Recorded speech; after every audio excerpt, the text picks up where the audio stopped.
What's up, kings and queens? It's your boy Dan from Daft Previews, and I'm here to take you through the most comprehensive NBA player prop preview you are going to see for this upcoming two-game slate. Now, if it's your first time checking out the channel, I'll let you know I do this every single day. We go through all the key players, we talk about their matchups, their form lines, what the odds are, what I like, what I don't, and I do all this to give you all the information that you need to make the best bets possible. Now, it doesn't work for us yesterday. Yesterday, instead of getting a sweep, we got swept. Now, we were 0-3. Max Struess rebounds. Man, I love that play when I looked at it. And when I woke up this morning, I expected some green in my sports book, and I had nothing. It was redder than the jumper I'm wearing today. Only 3 boards for Max, I think. We had Wendell Carter Jr., 7.5 boards. He finished on 7, of course. And then we took Darius Garland's points, and he did not get close. My Lord. The only good thing about that last day is that I wasn't up at 3 a.m. to watch that piece of shit. So we're jumping back into it. 2-game slate. I'm feeling better today. We're going for revenge, baby. So type in revenge in the comment section if you're going to ride with me, or even if you're just feeling like me and you're in the same boat and you need to get it back. Now let's go. So we're kicking it off with the Indiana Pacers versus New York Knicks. Game 1 of this series. Tyrese Halliburton's a game time decision. I think that back is still playing up on him. The New York Knicks are relatively healthy. If we're looking at the spread for this game, Knicks are favorites, as you would assume. The line is currently set at minus 5.5 points in New York. Total points, you're looking at 217.5. So not bad. There should be some points in this game, and I like it. I'm pretty excited for this. I'm actually excited for all new series, to be honest. I get bored of betting on the same plays over and over again versus each other, but let's jump into it. So we know that the Knicks are favorites. We know that the Knicks at home. We know that Jalen Brunson does everything for the Knicks. I do have the box score open for all of the 5 games that they've already played this season. So might have to reference that from time to time, but let's talk through it. I want to start with these Indiana Pacers first because it should be a quick one because I hate all of them. These guys have been kicking my ass all playoffs. I can't bet on anyone but Ben Shepherd and Obi Toppin apparently, but let's talk about Tyrese Halliburton. Let's kick it off right here. So Tyrese. He's got very good assist numbers against the Knicks this season, but in the playoffs, my man has not been performing. So let's look at his points line first. So if we're looking at points for Tyrese Halliburton, the line's at 17.5. He's cashed this in 2 out of his last 5 games against New York, averaging 17.8 points per game. In the games he went under, 15 in all 3 of them. If we check out how he's done so far in the playoffs, you can see it here against Milwaukee. 2 from 6 he's covered in the playoffs, so not shooting the ball very well. If we take a look at his temps, his last 4 games, been putting up some shots though. 22, 16, 14, and 16, which is a positive sign. His field goal percentage is not terrific, but the volume has been there. In head-to-head matchups against New York, we can see that he has played them 3 times this season. He scored 22, 15, and 22 points in those games, 17, 10, and 14 shot attempts. Got to the free throw line a bit, made a couple of free 3-pointers. Yeah, it's not too bad. I don't love it on the season. The Knicks just happen to allow the fewest points to point guards in the league. So I'm not loving the Halliburton points prop. So let's jump into his assists, shall we? 9.5 is the line we get to see here. He's covered this in 3 out of his last 5 games against the Knicks, averaging 11.4 assists per game. In the 3 games he's played them this season, 23 assists in one of them, 5 assists in another, and then 12 assists in the most recent game in February. Potential assists off the charts. As you would expect. If we look at how he's gone in this playoffs, he's covered this line in 3 of 6 games. Quite an interesting one. 8, 12, 16, 4, 6, and then 10 assists in that last game against the Milwaukee Bucks.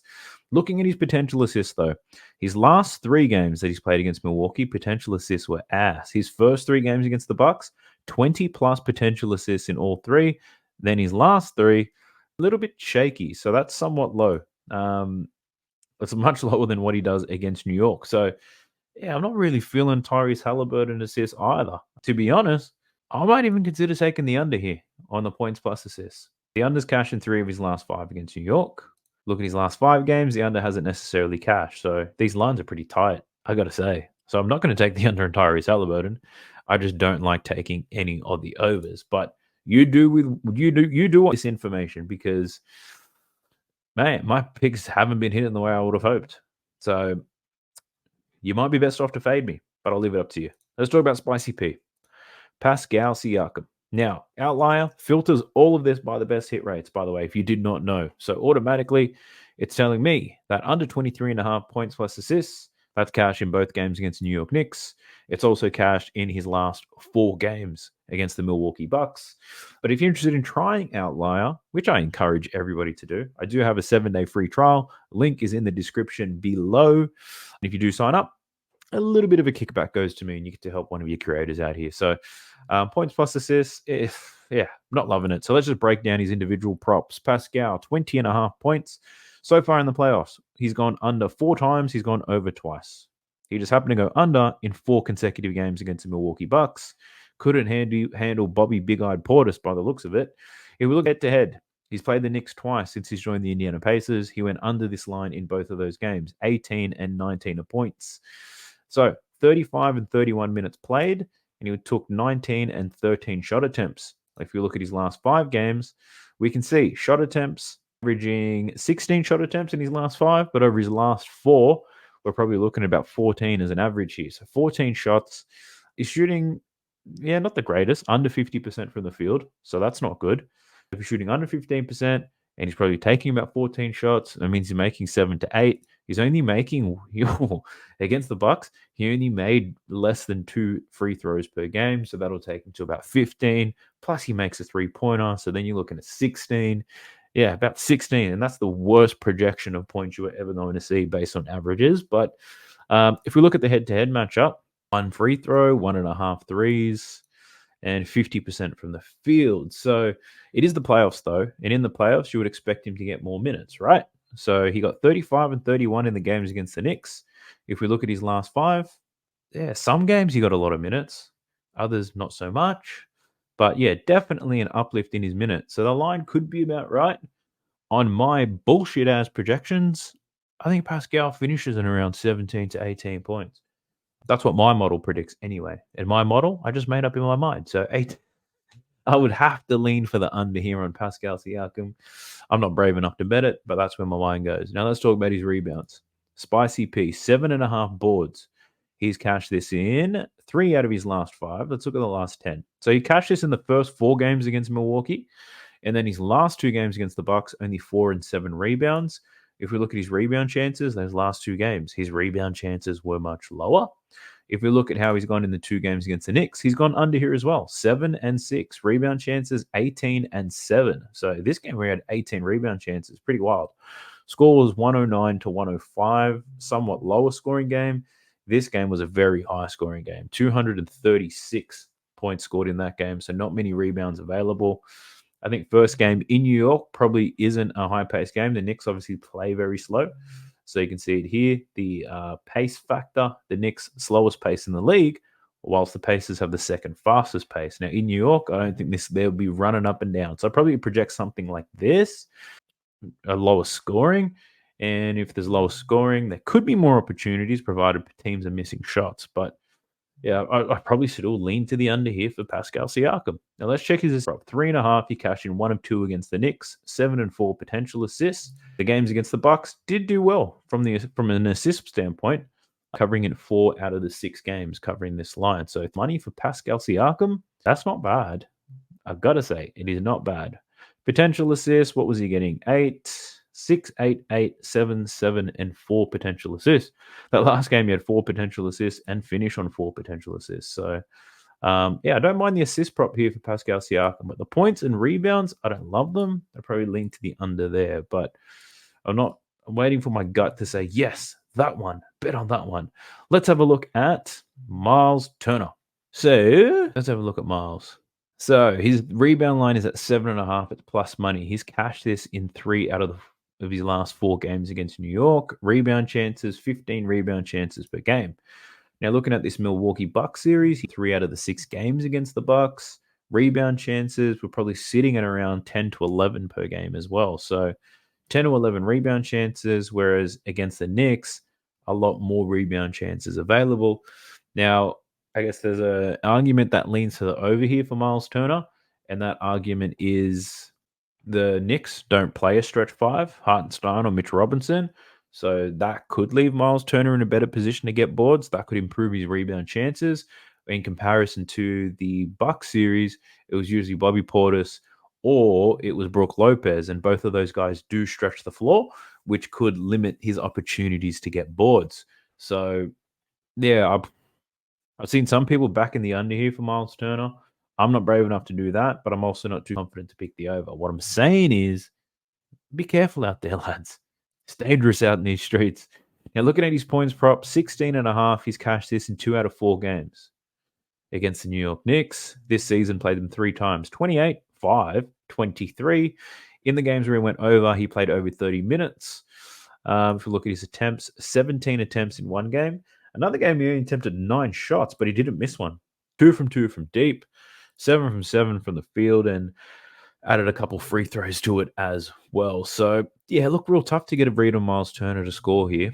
Against the Bucks, first 4 games, absolute beast. Last 2, slowed down quite heavily. Now, yeah, I can't get a strong read here on Miles Turner, but again, I'm here to provide you the numbers. You decide whether you want to take the bet.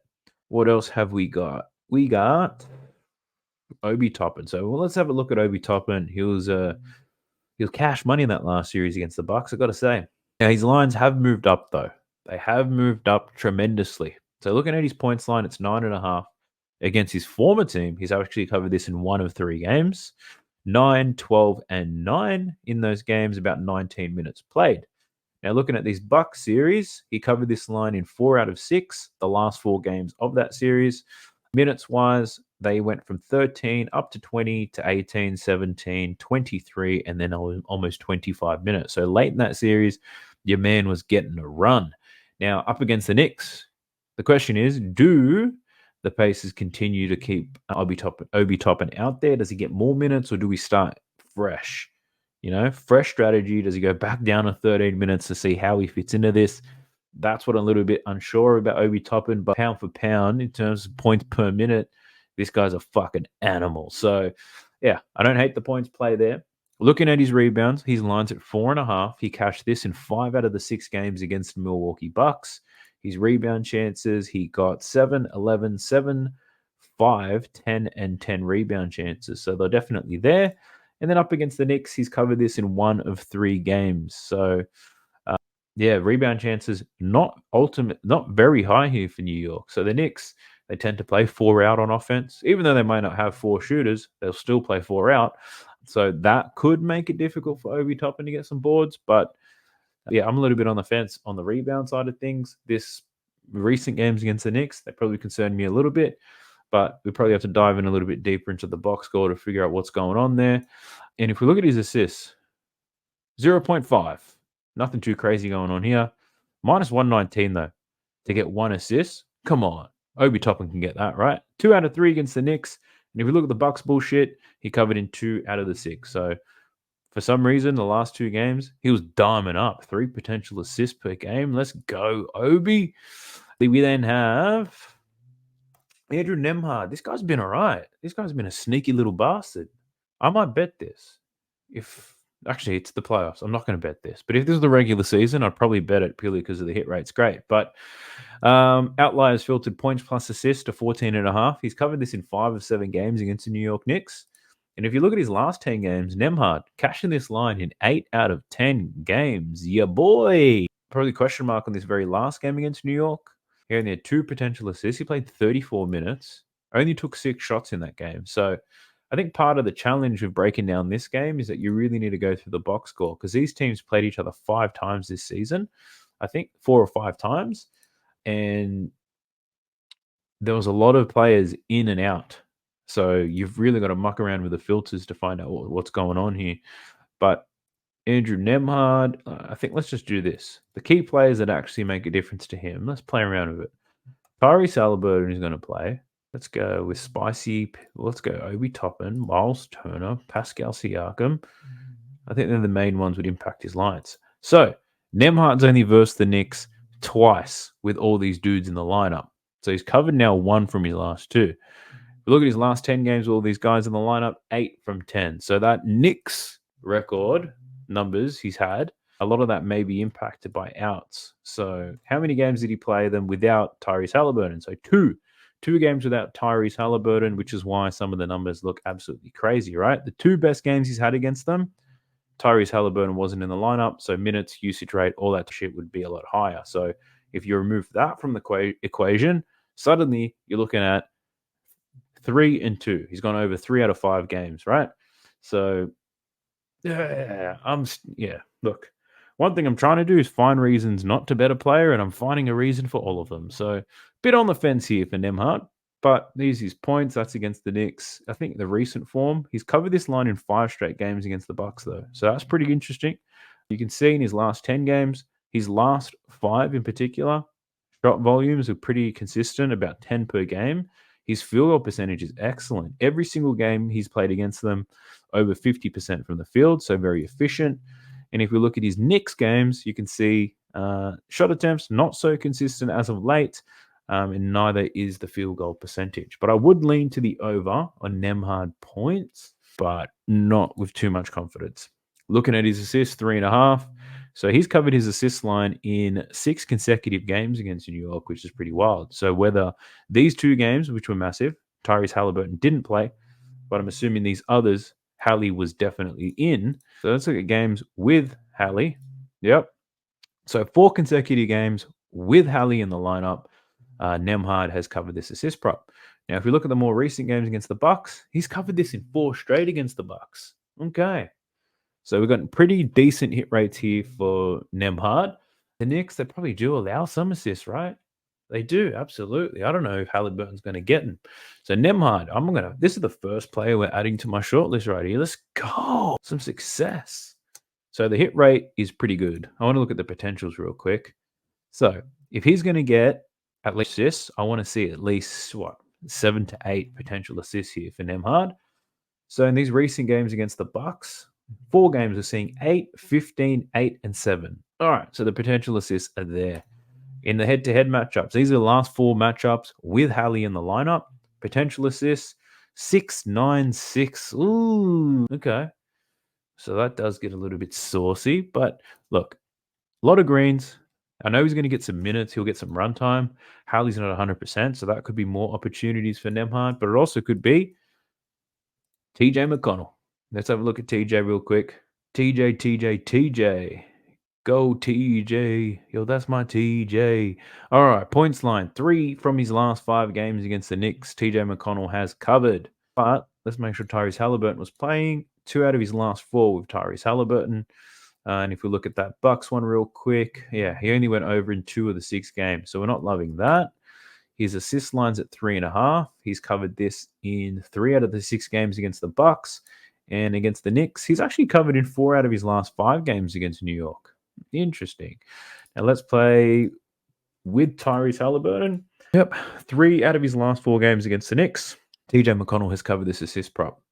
Minutes, he's getting 18 minutes per game in these games against the Knicks, and he's averaging 7.8 potential assists. So if we look at this Bucks one, let's see how many minutes he's getting.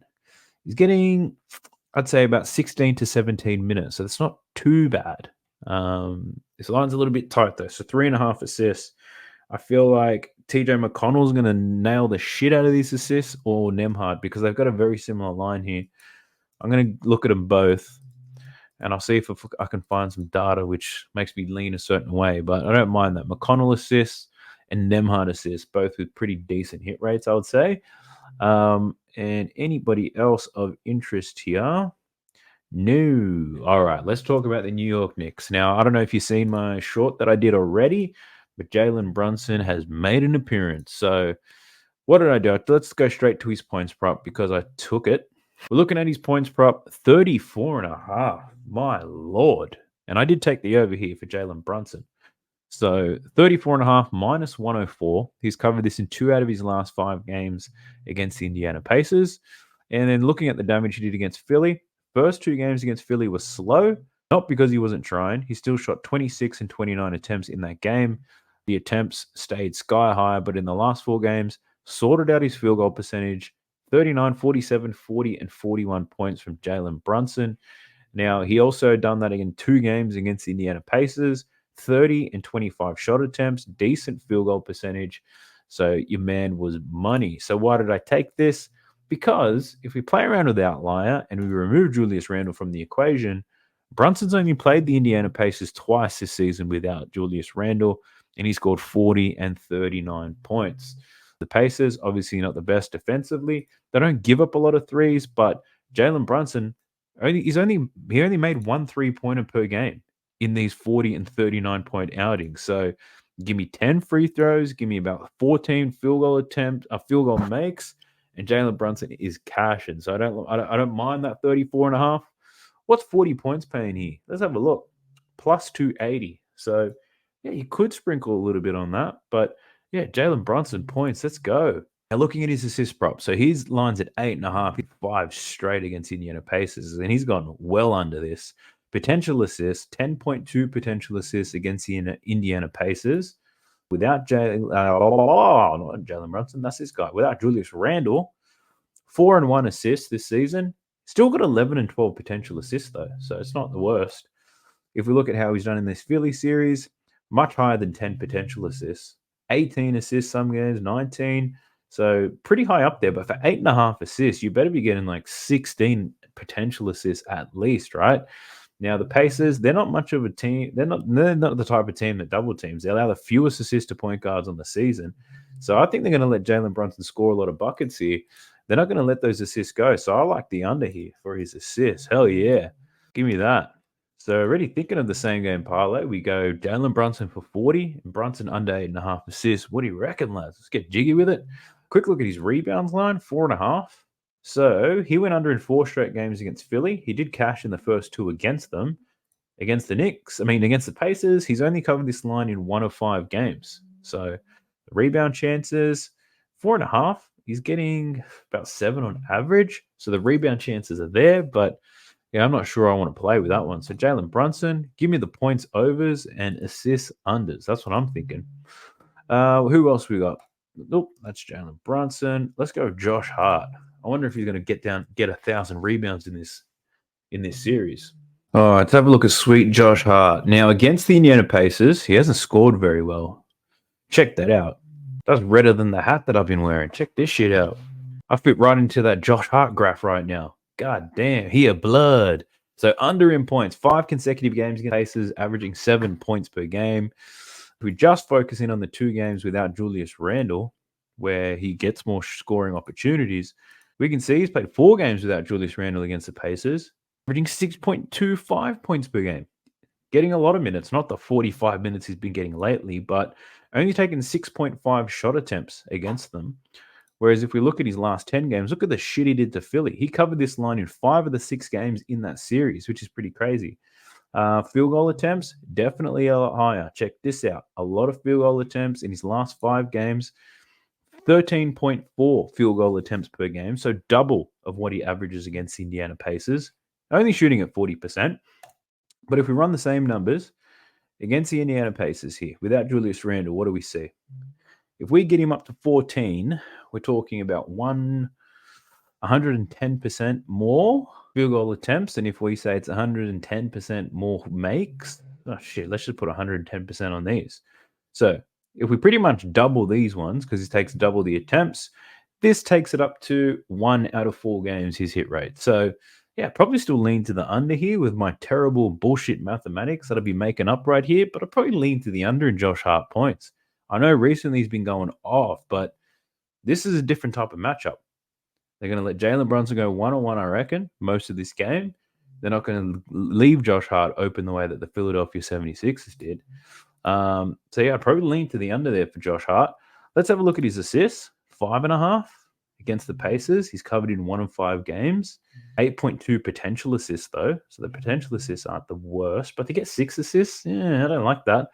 And if we look at the recent games, last 5, averaging 5 assists per game, 9.8 potential assists. So a slight uplift in his potential assists compared to how he's played against the Pacers in the past. But again, I'd lead to the under here. Let's look at these rebound prop. 12.5. He's gone under this in 5 straight games against the Pacers. 14.6 rebound chances. Okay. Last 5 against the 76ers. 3 out of his last 5 he covered. 20 rebound chances per game. He was playing 47 minutes a night in the last 5 games. My God. He played 47 minutes per night in the last 5 games. Man, if I watch 48 minutes of NBA basketball, I can't even stay awake for that long. So Josh Hart be running, son. So, okay. What we need to factor in here is in these head-to-head matchups, he only played 35 minutes. So he's going to get 10 more minutes. He's going to get pretty almost an extra quarter, really. So yeah, so the hit rate, just because he's gone under in all of them, you do have to do a little bit of juju. All right, we're about to do some hood mathematics right now. Hood mathematics, bear with me. So, Josh Hart's PRA is 33.5. All right, I've just done some hood mathematics right here. So, in his last 5 games, Josh Hart is playing 47 minutes a night with an average of 33 points, rebounds, and assists, right? That's probably why his line set at 33.5. If I apply the same that hood mathematics, I've crunched the numbers. So for every minute that Josh Hart plays, he's getting 0.7 PRA per minute played. I ran the same hood numbers over his head-to-head matchups against the Indiana Pacers. Now he's only playing 35 minutes, but in those 35 minutes he averages, he was getting 22 points, rebounds, and assists. When I crunch the numbers, that equates to 0.62 points, rebounds, and assists per minute. Now, if we get his 0.62 points, rebounds, and assists per minute that he averages against the Indiana Pacers, and we multiply it by the 47 minutes that he's most likely to play in this game if it's close, that works out to be 29.5 points, rebounds, and assists that he's going to get here against the Indiana Pacers. Now, my hood mathematics I've made up. It might be utter bullshit, but if Josh Hart goes under, we're doing hood mathematics for the rest of these playoffs. So, what this tells me, I'm not betting on Josh Hart in this game, but based on my shitty ass analytics, I think he's going under. Now, let's jump into somebody else. Dante DiVincenzo. Really just want to look at his points prop here because fuck it. We'll look at all of it. Let's get loose with it, shall we? His points prop, 15.5. What are we looking at here? In head-to-head matchups, he's covered in 2 out of 3 games against the Indiana Pacers. Lit him up for 38 in the first game, 20 and 14. Trending down. Minutes were strong. Field goal attempts, 20 shots per game. In this series, though, against Philadelphia, his points line in only 2 out of the 6 games. Field goal attempts, nothing close to the 20. He got 18 field goal attempts in that very last game. Man went off, but he didn't play the minutes he normally would. Check that out. 4 out of the 6 games played less than 30 minutes. The only thing that's going to keep Dante DiVincenzo on the court is if he's shooting well, but because defensively he might be a liability. But this Pacers team, not necessarily armed with Tyrese Maxey, right? Tyrese Halliburton, not much of a scorer, right? Nemhard, not much of a scorer. So Dante, probably not such a weak link, so he could get some runtime. I'm going to sit and see if he gets 35 minutes, then yeah, he could be a good option moving forward. But he could see some of his minutes, so I'm not overly confident there. Assist, yeah, nothing crazy against Philly. 3 out of the 6 in head-to-head matchups. He's covered in his last 2 against the Pacers. Potential assists, not extremely high to be honest, but he only needs 3, so you'd like at least 6, and he's averaging 6.3 against his team. I look at his last 5 games, only 4.8 as an average. A lot of these games, barely any. And that's because Mr. Brunson be dominating the ball. Let's have a look at OG Anunoby. Played quite strong towards the end of that series against Philly. Let's take a look at it. So he's versed he's versed Philadelphia in the last 5 games. He scored, covered in 3 of 5, 15.8 as an average, played a shit ton of minutes, and took about 13 shots per game. Hasn't played the Indiana Pacers since he's been traded, but OG, he should get the similar amount of minutes. He is their best defender after all. He'll probably get tasked with defending his old mate, Pascal Siakam. So OG, I think he definitely gets the runtime. The question is, does he get the shots? So that would be my only concern. So I'd prefer to sit and wait. 16.5, pretty decent line, but there should be some points in this game. Did hit it quite well against Philly, believe it or not, but yeah, we'll check to see. Is he going to get the minutes? Rebounds. His line's at 6.5. He covered this twice. 2 out of 6 games against Philly. I know that already. He's actually covered in 2 out of his last 10. In terms of rebounds, Pacers, not notoriously giving up too many rebounds to the fours. His last 3 games saw a big bump in his rebound chances. Kind of switched off from chasing Tyrese Maxey all over the court. Started defending some bigs and got more boards. Comes down to who does OG defend in this game? I have a feeling it would be Pascal Siakam. That makes the most sense to me. And who's defending Pascal Siakam? Probably not going to get the most rebounds because Pascal can be quite aggressive with that ball. But another one, let's wait and see who does he defend and do those opportunities present themselves. We'll probably get another 4 or 5 games out of this series, so there's more opportunities there. Let's have a quick look at Isaiah Hartenstein up against Miles Turner in this one. So points in the head-to-head matchups, he's covered this in 1 of his last 6. He's only played 30-plus minutes twice against the Pacers. 2 points in one game, 12 points in another. If we look at his last 5, he's covered in 3 out of his last 5.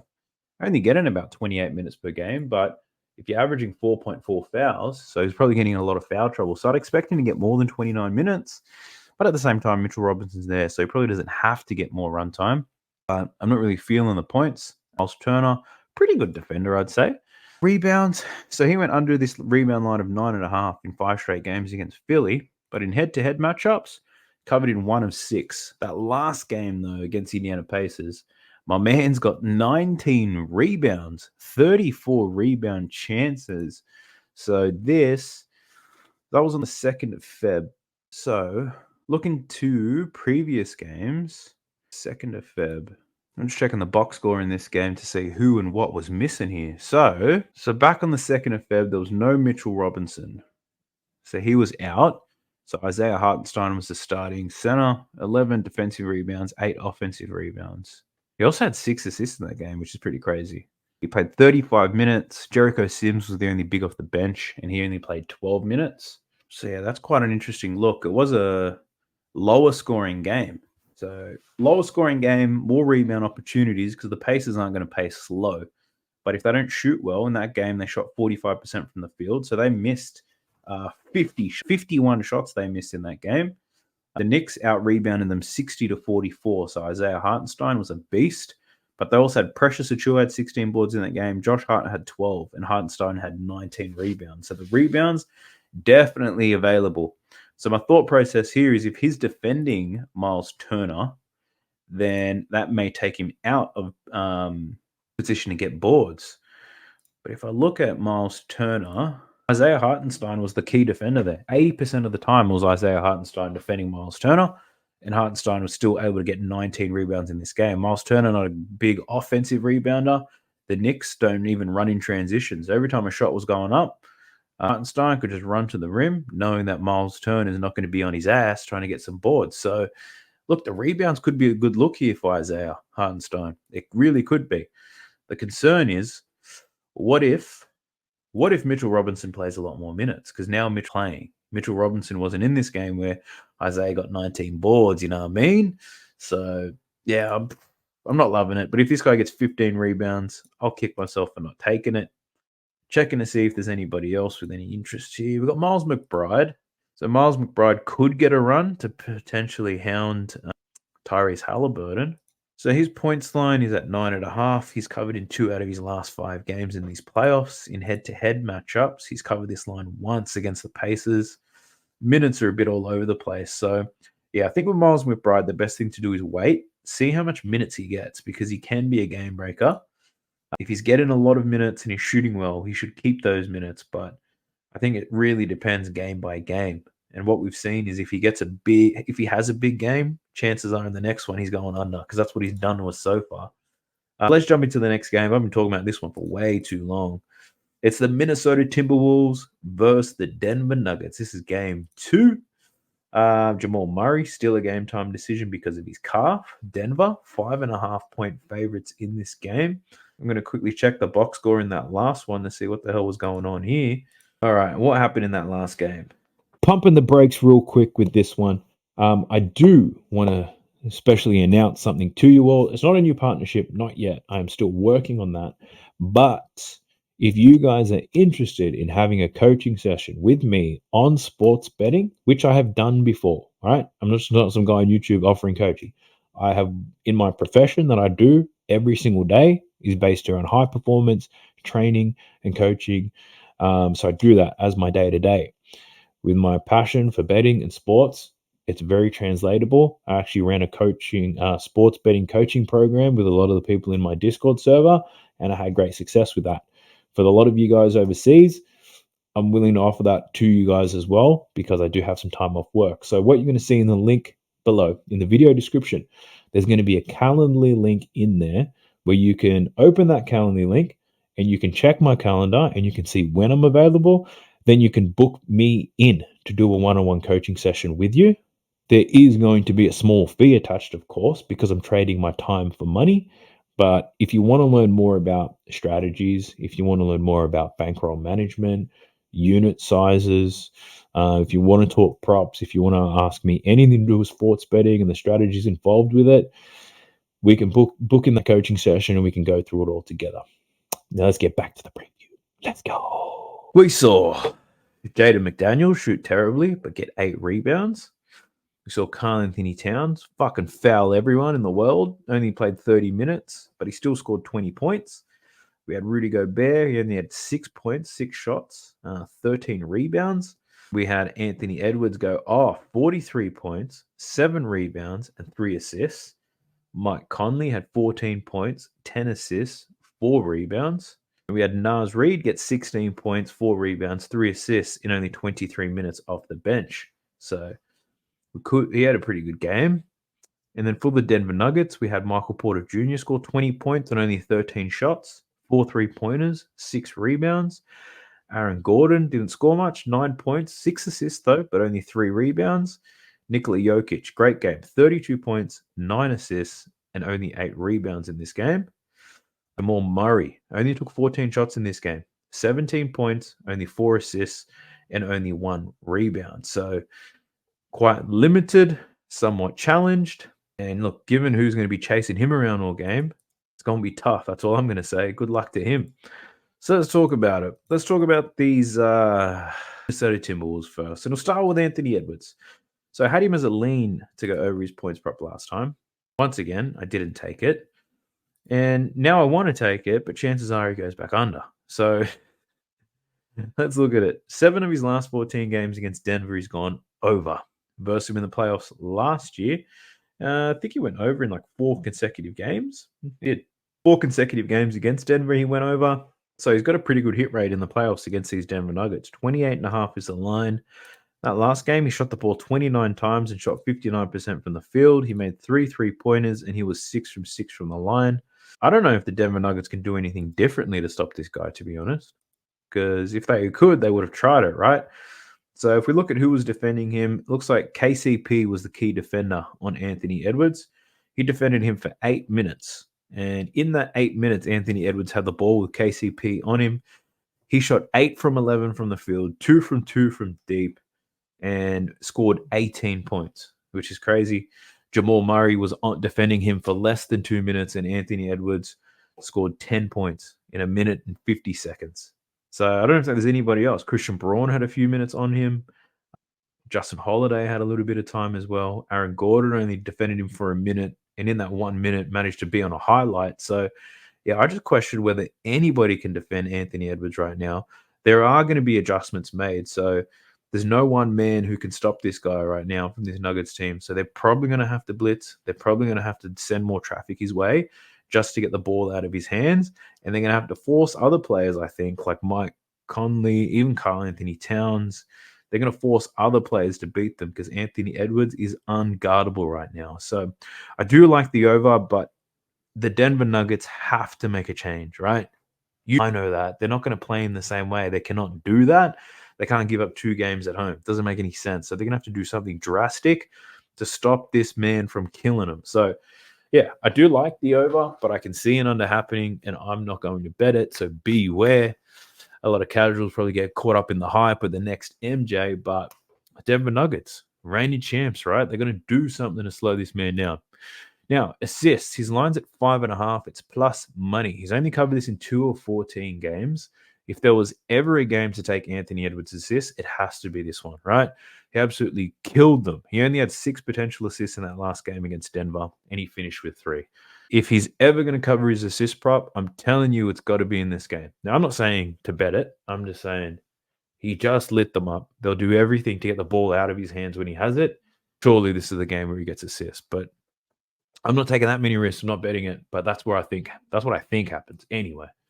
Rebounds, 5.5. 7 of his last 14 against Denver. He had 7 rebounds in that opening game and only had 9 rebound chances, which is very interesting. So Denver only scored 99 points in this game. Anthony Edwards with only 9 rebound chances.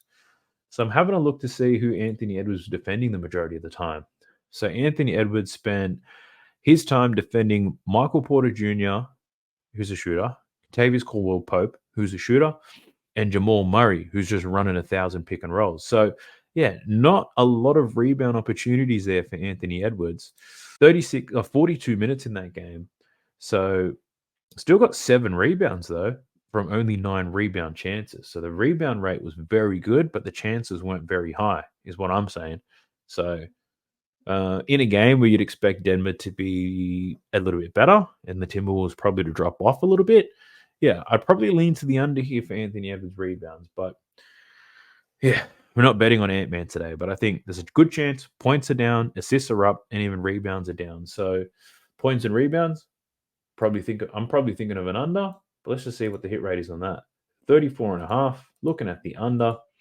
He's gone under in 7 of 14 games against the T-Wolves, and on the season, he's gone under in 56% of games.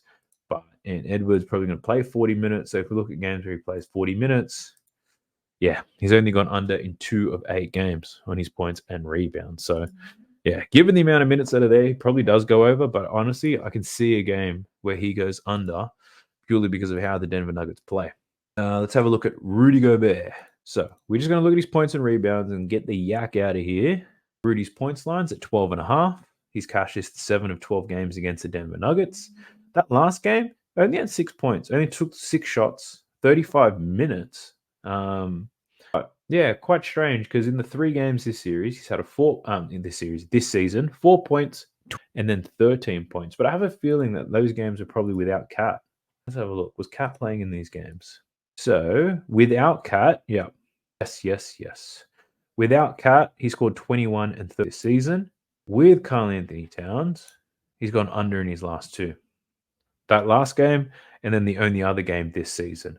In the playoffs, though, with Karl Anthony Towns in the lineup, Rudy Gobert was great. So, yeah, tough to get a read on his points prop here. But look, if I read the game right and Anthony Edwards does pass the ball a lot more, or Jokic hedges and they double team him blitz him on the screen, then Rudy's probably going to be open at the top of the key. Him catching it at the top of the key, then kicking out to the corner for some open shots. So, I reckon Rudy can get some assists, points and assists. What do you reckon? What do you think, lads? Points and assists, 13.5. Let me just look at his assist prop. 1.5 assists for Rudy Gobert. Here we fucking go. I'm getting excited on this one. So he's cashed this in 7 of 12. 7 of 12 games against the Denver Nuggets. That last game, Rudy had 3 assists.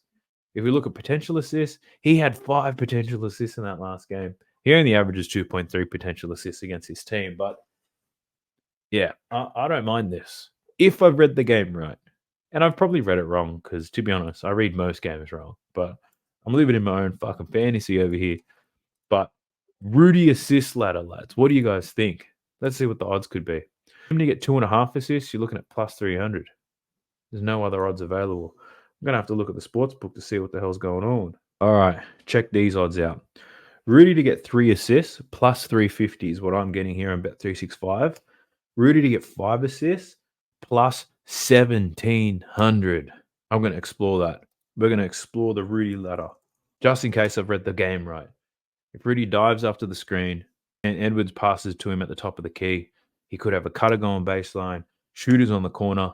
Rudy Gobert is going to dime up in this game. And if I am the Messiah. And if he doesn't get the assist, then I'm a fucking idiot. So I'm willing to take that risk here on Rudy. Let's look at his rebounds, though. 12.5 boards, 5 of his last 12. And this is a realistic prop for him. This is what Rudy does. He gets boards. He only had 13 rebounds in that last game, 21 rebound chances. So the rebound chances aren't necessarily high. So, look, he probably gets a similar amount of rebound chances in this game, or he probably gets less, right? If the Nuggets are better in this one, we might see some regression for Rudy, but win or lose, Rudy's very capable of getting 13 rebounds. So I'd prefer avoid it. You might just want to play 10 if you want to play on parlay, but I think there's better options out there. Who else have we got? Mike Conley. So if you watch my YouTube short, you know I'd be all over Conley in this one. And I was sharing the wrong fucking tab again. I don't know how many times this is going to get me. So I'm not going to go back. This video has gone long enough. I apologize. Let's talk about Mike Conley. So I shared this on the YouTube short that I like Mike Conley's PRA. Now let's see why. In 5 consecutive games against the Denver Nuggets, Mike Conley's covered this PRA. That's the first thing, right? PRA numbers are great. 7 out of his last 10 against the Denver Nuggets. If we look at his last 10 games, he's covered this in 7 out of his last 10. So 4 consecutive games now, Mike Conley's covered this PRA. He lit them up 14, 4, and 10 in the first game against the Nuggets. I don't think he gets 10 assists again. The points is a real opportunity. The rebounds could be there as well. But Mike Conley, look, if they're blitzing Anthony Edwards, and someone's going to be left open, and whoever they pass the ball to, there's going to be a collapse. I think Mike Conley can get some open looks in this game as well. He's been defended by Jamal Murray, who we all know is only playing with one leg at the moment. So I do like Mike Conley. Let's have a look at a breakdown. His points, 7 of his last 10 against the Nuggets. He's covered in 5 consecutive games now. So we love Mike Conley points. Looking at his assist line, 5.5. He's cashed in 6 of his last 10 against Denver. Pretty strong numbers here. 10 assists in that last game, which is wild. Looking at potential assists, not super high. So I don't love the assist prop here for Mike Conley, but heck, why not? And then if we look at his rebound prop, 2.5 boards still, minus 148, but he's covered this in 6 consecutive games already. So points plus rebounds could be the wave here for Mike Conley. I think I bet that in the last game, actually. Points plus rebounds, I think it was. Maybe it was just his points. I'm not too sure. Either way, he covered both of them. His points plus rebounds, 14.5. I think he can cover that. He can get close to that when his points alone. He had 18 in that last game. But I think I'm just going to play the Mike Conley PRA. Let's see if he can get busy with it. If the Nuggets are forcing the ball out of Anthony Edwards' hands, might end up Mike Conley, and he could become a creator in this one. So there's Magic Mike. Let's talk about Karl Anthony Towns. This zesty bestie. Fuck this guy on all of his fouls. Pissed me off. Now his points line, 18.5. It was 18.5 in the last game, and he scored 20 points. Now, a few weird things happened in that last game. He only played 30 minutes because he got in foul trouble. Had 5 fouls in that game, ruined his flow. But if you look at his volume, he only took 13 shots, shot 62% from the field, 2 from 4 from deep, and he was 2 from 4 from the line. If he does foul trouble, he can go well over 20 points. The problem is he's likely to get into foul trouble. Stupid motherfucker. So I'd lean to the over, but I'm not betting on Karl Anthony Towns today. Or am I? His rebound prop, it's only 6.5 minus 135. Now, he had cashed this in 6 consecutive games against Denver. And then in that last game, obviously started to play a bit of MMA and just foul everybody. He only finished with 4. Now, this could be a game where he bounces back. So his line in the last game was 7.5. It's dropped to 6.5 in this one. Honestly, I could see him bouncing back and getting a whole lot of rebounds in this one. That's just how the playoffs has gone for me. If I take a bet, I read it really well. If it doesn't land, it's hitting in the next game because these players don't consistently produce game after game in a series like this when everybody's making adjustments. I think there are going to be some adjustments made, and I can see Karl Anthony Towns going over his rebound line. I am not going to bet it today. I think I'm only going to stick with Jalen Brunson and Mike Conley as my personal bets. Nothing on here is necessarily screaming out to me, but I'll obviously look into it. Maybe Rudy Gobert assists. We shall see, but I can see Cat bouncing back and getting a whole lot of rebounds. His assist line's at 2.5. He's covered this in 3 straight games against the Denver Nuggets. Potential assists in those games, 9, 5, and 5. So only 5 potential assists in that last game. Again, the foul trouble limits his opportunities. So I don't know if you're down for that. If you talk about his foul trouble, then someone who's going to get some chances here is Naz Reid. So Naz Reid off the bench played very well. Let's have a look at it. He scored 16 points in that last game. His line's at 9.5. He's covered this in 5 out of 7 games against the Denver Nuggets. Timberwolves' size is really throwing the Nuggets out, to be honest. Only played 23 minutes in cash. What do you do? 7 from 11 from the field, 2 from 4 from deep. Missed his only free throw. So if Cat's going to get into foul trouble, then Naz Reid's going to continue to get some opportunities. Now, looking at his rebound line, we're looking at 3.5 plus 100. He's covered this in 3 games against the Denver Nuggets. 3 of these on the road, 1 at home. All of them, the last 3, all of them, actually, all 4 of these games were this season. Naz Reid's rebounded very well against them. Now, rebound chances, he only had 7 rebound chances in that last game, still finished with 4, though. So, doing quite well. I think points plus rebounds could be a really good look here for Naz Reid. 5 of 7, 16.5 as an average against the Denver Nuggets. We know that Karl Anthony Towns is going to be in foul trouble because that's one of his favorite things to do. So I think the Naz Reid play could be good. And it's not just because he went off in the last game. It just, what happened in the last game makes so much sense. It makes a lot of sense for the Timberwolves to play big, so not to play small. They have to have 2 of these big motherfuckers on the court at all times to really maintain that advantage over the Denver Nuggets. And Naz Reid, I think he's going to get his minutes for sure. Now it just comes down to whether he can convert them. So, yeah, Naz Reid, I think that's a really good look.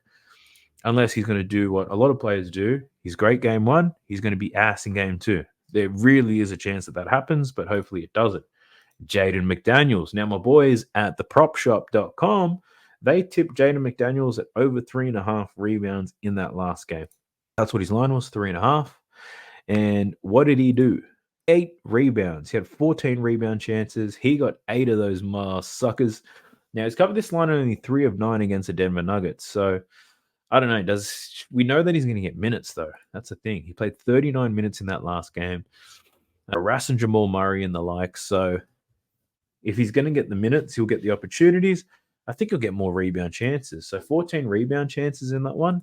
Why the hell not, right? But yeah, I'd like to see him do it again. I don't want to make a bet based off just one game and expecting it to happen again because I highly doubt the game runs the exact same way. So yeah, I'm a little bit hesitant on Jaden McDaniels' rebounds. His points line at 8.5 could be an interesting one. So the last game he scored 0 points in 39 minutes. In that game, he took 7 shots and he missed all 7. He was 0 from 2 from downtown, didn't get to the free throw line. Now, how often was this guy going to go 0 from 7? Because if we look at how he played on the season, he shot 48% from the field, averaged 8.8 attempts. So if he gets 7 to 8 attempts and he goes back to shooting close to 50%, he's going to be making at least 4 of them, right? And on the season, he made 1.2 3-pointers per game. So this season, he averaged 10.5 points per game, and he played 29 minutes. That last game, he played 39 minutes. So he's getting 10 extra minutes more than he averages. Didn't shoot the ball more than he normally does because Anthony Edwards was a fucking psychopath in that last game.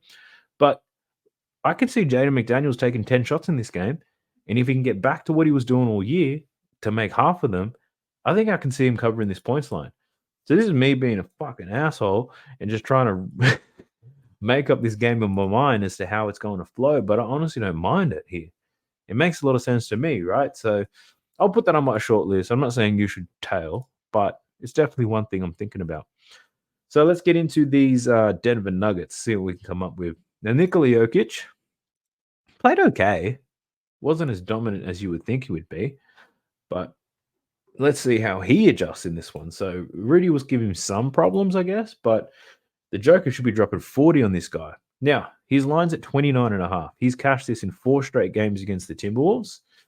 The last 4 games were all from March onwards. So all in the last 3 months. Sorry, 2 months. All in the last 2 months. He's gone 35, 32, 41, and 32. Minutes are up, of course. 20-plus field goal attempts.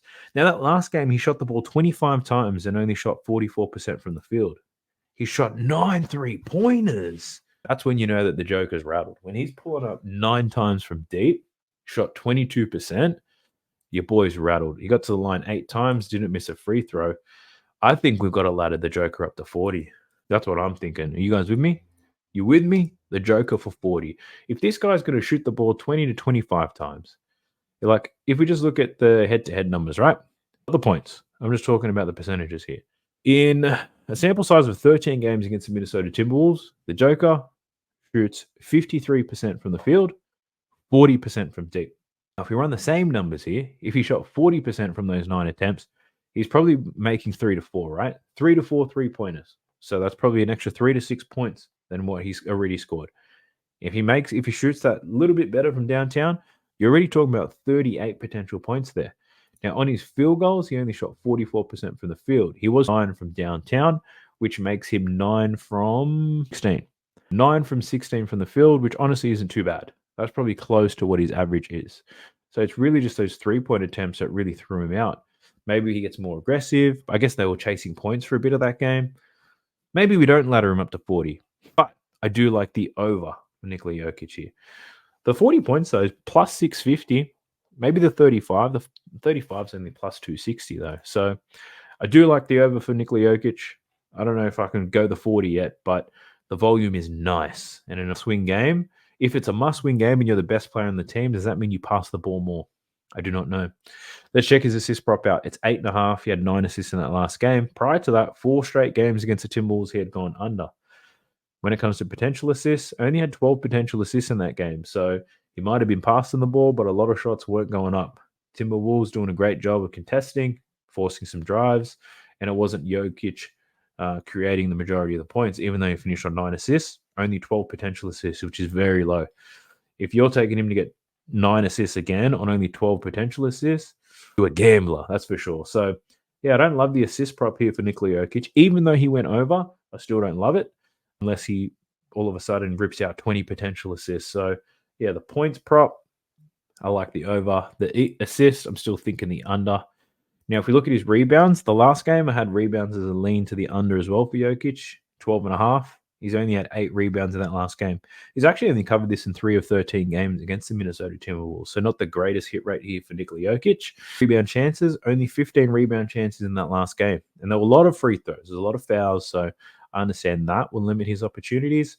But even in the past with higher rebound chances, my man's hasn't got it done. So one parlay that I did hit was a first quarter parlay for Nikola Jokic. And this is what it was. It was over his first quarter points, which cashed.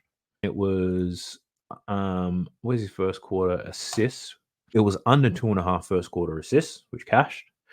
And then his first quarter rebounds, it was under his first quarter rebounds too, which cashed because he only had 2 boards.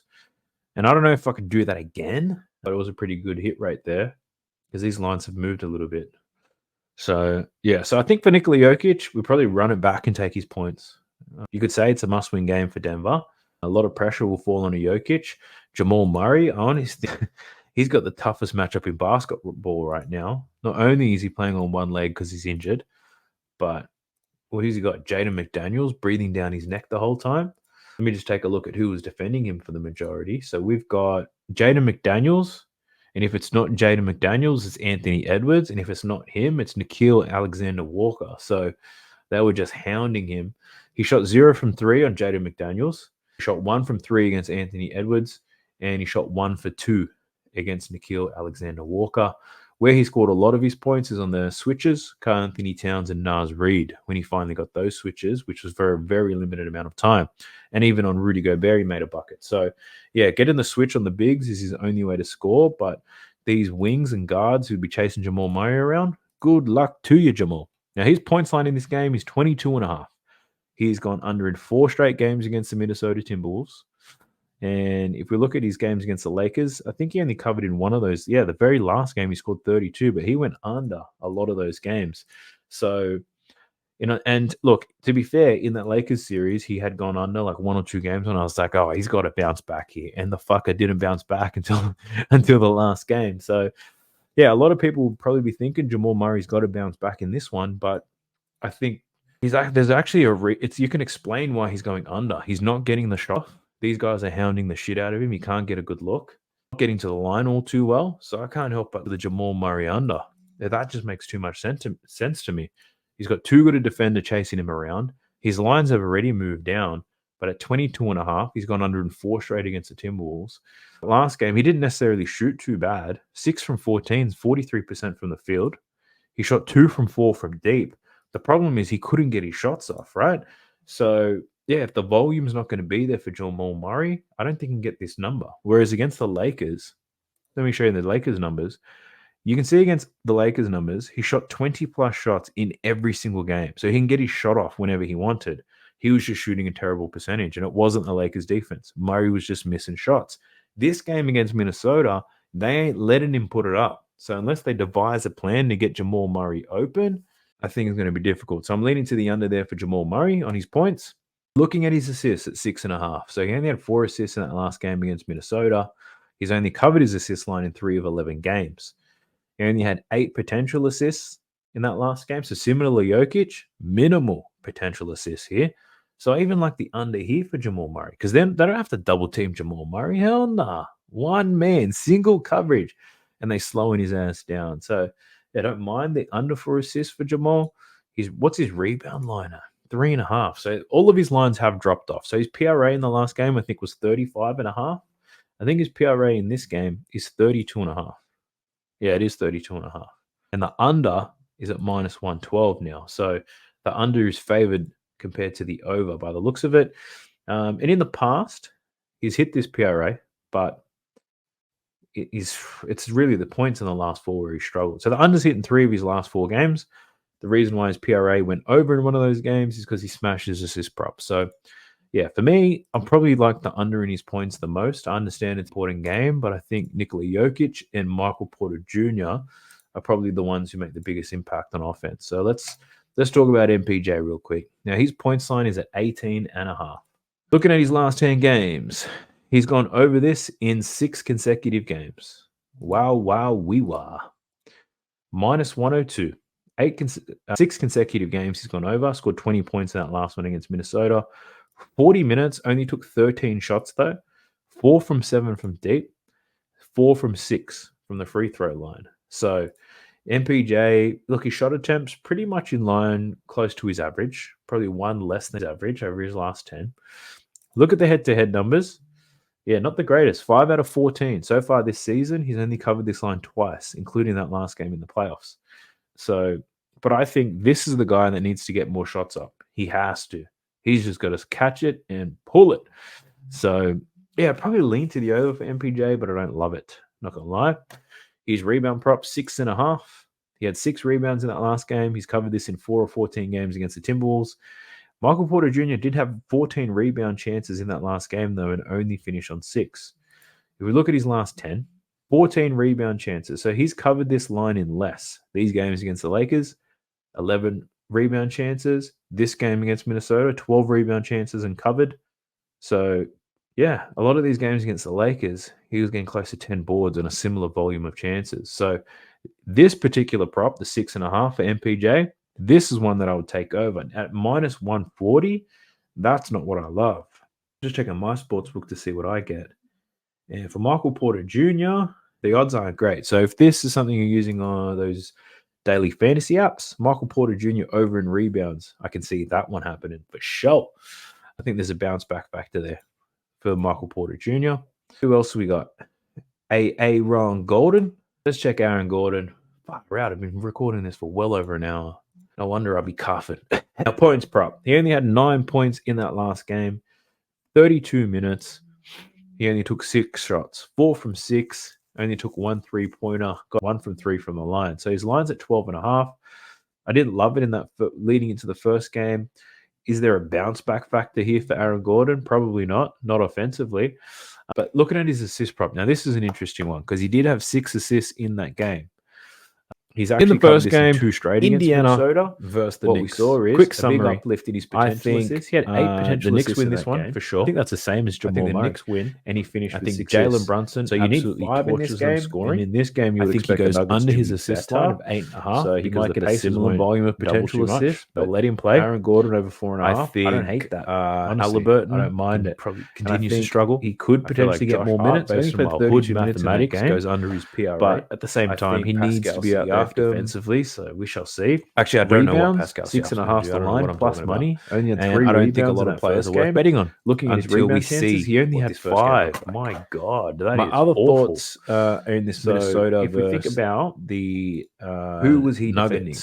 And so I think I'm on NBA.com right now. I'm not going to switch the tabs because I always think that because the Denver Nuggets. So Aaron Gordon, everything in their power to stop Nas Reed, Anthony Edwards. Those two guys need to double him more, get that ball out of his hands. Very aggressive, putting up shots. Rudy Gobert, catch it in the high post or rolling defending Anthony Edwards. So and I think he'll find some shooters, his hands busy. I think he's defending the ball, so Rudy Gobert taking him away from actually getting some balls. Nas Reed has another strong game off the bench because Gordon Let me check and see MMA, if there's anyone Zesty, else. You don't want Besty to bet on the Towns Denver continues to bench. find some foul KCP is trouble. going to just be chasing I also think anything Carl Anthony Edwards Towns is around. capable of But getting some rebounds in this let me game do a after quick recap disappointing for you half so the you can world see in the where first I'm one. at, where my head's I at. think in the first game, McDaniels can come back and Indiana score some points versus after the going from Knicks. 0 Quick from summary. 7 in that last I game. think I think we could see a the bounce Knicks back win for this him one for sure. I think Nikola I think Jokic the Knicks continues win. to get buckets. I think Jalen because it's a Brunson must-win game absolutely for the tortures them Nuggets. scoring. I think he I continues think to he goes score under his because I assist think line Jamal of Murray 8.5 continues because to the struggle. Pacers won't Three double excellent too defenders much. on the They'll let him T-Wolves, play. absolutely hounding I this guy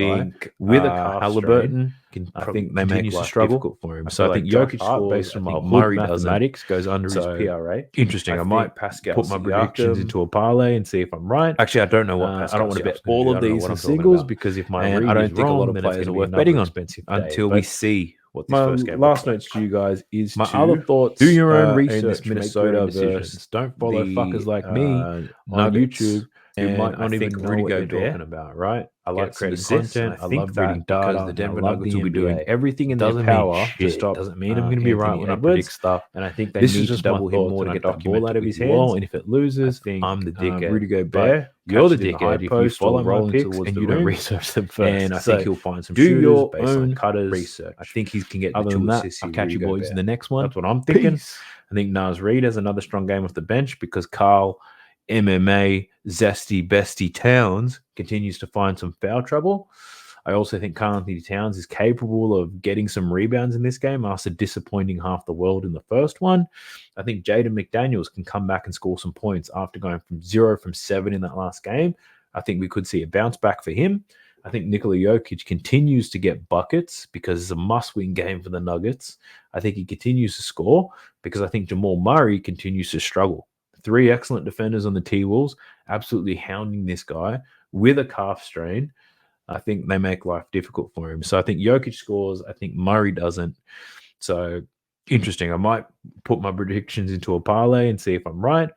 I don't want to bet all of these as singles because if my read is wrong, then it's going to be another expensive day. But my last notes to you guys is to do your own research, make your own decisions. Don't follow fuckers like me on YouTube who might not even know what they're talking about, right? I like creating content, I love reading data, and I love the NBA. Doesn't mean shit. Doesn't mean I'm going to be right when I predict stuff. This is just my thoughts, and I document it with you all. And if it loses, I'm the dickhead. But you're the dickhead if you follow my picks and you don't research them first. So do your own research. Other than that, I'll catch you boys in the next one. Peace.